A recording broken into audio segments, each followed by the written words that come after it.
हुजूर ने फरमाया, गुलामों पता है सबसे अफजल सदका कौन सा है? एक सहाबी कहने लगे, हुजूर यतीम को देना। फरमाया नहीं। सबसे अफजल सदका कौन सा है? या रसूल अल्लाह मिस्कीन को देना। फरमाया नहीं। सबसे अफजल सदका हुजूर मुसाफिर को देना। फरमाया नहीं। सबसे अफजल सदका या रसूल अल्लाह मुजाहिदीन इस्लाम को देना। फरमाया नहीं।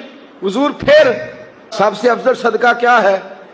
रसूल पाक ने फरमाया, तेरा रिश्तेदार हो और गरीब हो, हकदार हो।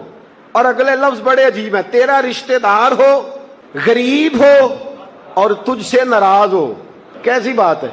फरमाया तेरा रिश्तेदार हो, गरीब हो और तुझसे नाराज हो। फरमाया किसी भी तरीके उसके घर सदका पहुंचा दे, सबसे अफजल सदका करने का सवाब लिखा जाए।